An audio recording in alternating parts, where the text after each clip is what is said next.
ও wow, প্রচুর দেশি মাছ ধরা হবে আজকে এই জায়গাটায়।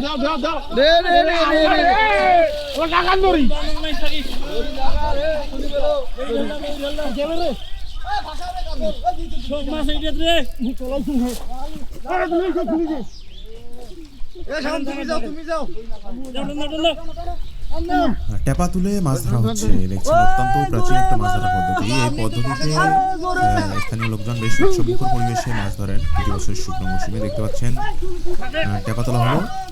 তো দেখতে থাকুন শেষ পর্যন্ত ভিডিওটি কি কি মাছ পাওয়া যাবে। এই জায়গাটায় মূলত দেশি প্রজাতির যে মাছগুলো পাওয়া যায়, দেশি ট্যাংরা, পুঁটি, শিং, বোয়াল, শোল, এই ধরনের মাছগুলি পাওয়া যায়।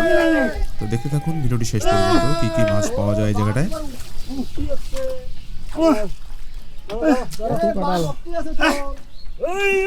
এই পাশে টানে না রে,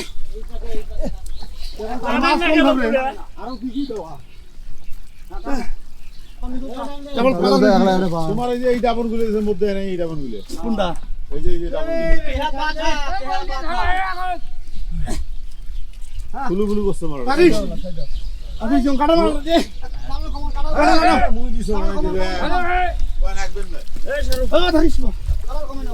বাবা পাশে না রে, পাশে না।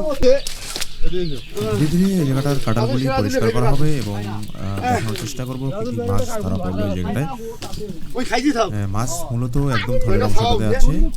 কিছুক্ষণের মধ্যে এটি পুরোপুরি উপরে টেনে তোলা হবে এবং সবগুলি মাছ স্পষ্ট হবে। কাঁটালের মধ্যে মাছগুলি সহজে নড়াচড়া করে না যতক্ষণ সবগুলি কাঁটাল পরিষ্কার হয়ে না যাবে।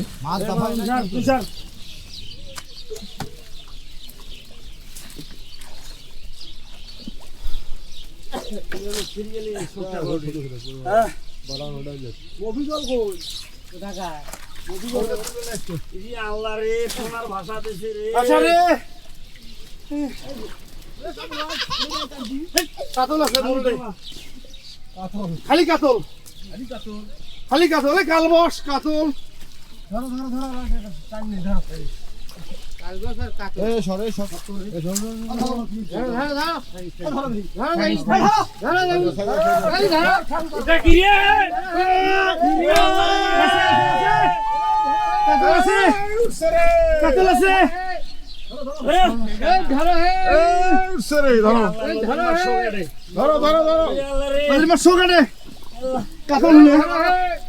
মাছ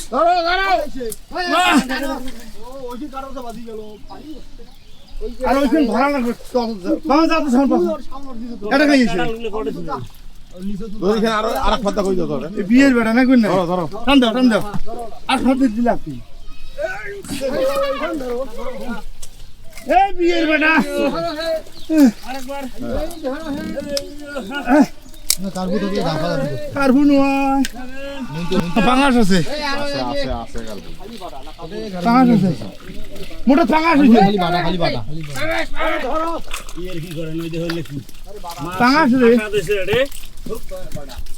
পাঙাশ ওই বাসখান দিয়া ওই তলতা বিয়ে দিতে টানবি। এই হ্যাঁ ধরো, এই উঠছে রে, দাও দাও পানি উঠছে না তো।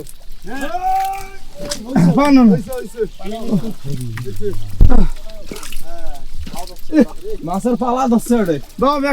চ্যাংলা ছাই দিচ্ছেন, বড় নদীর চ্যাংলা নোয়া না